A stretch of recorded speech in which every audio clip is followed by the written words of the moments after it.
Hey guys, ahead of this TikTok ban that's happening tomorrow, so it's Saturday right now. Hi, it's Jackeal, Apple user here, and also Apple content creator. But basically, it's Saturday. About 24 hours this Sunday, TikTok could go dark. And I just wanted to share with you that it's not so bad. I've been off TikTok for about 2 months now. It was a 30-day social experiment where I deleted all social media off my phone: Instagram, Threads, TikTok, etc. I moved everything to my laptop that was able to be moved to my laptop, and I posted through the laptop. So whenever the laptop was closed, it was done for the day. And on my phone is literally nothing except for YouTube, not even Facebook. So everything was moved to laptop. It's perfectly fine. The world moves on. You move on.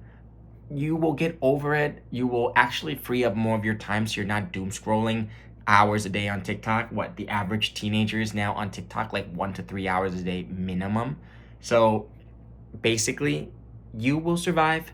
You will do fine. You will do great regardless of what happens with the TikTok ban tomorrow. 170 million TikTok users in America.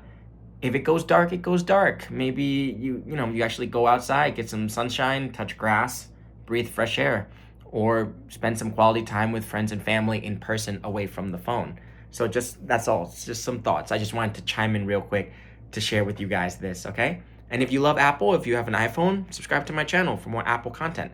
I know this wasn't really Apple related, but Apple is one of the top 3 providers of TikTok, the app, to users. And so they don't know yet what Apple's gonna do tomorrow come Sunday. So, but life will go on. It'll be fine. All right. See you guys in the next video in a brave new world tomorrow. Peace.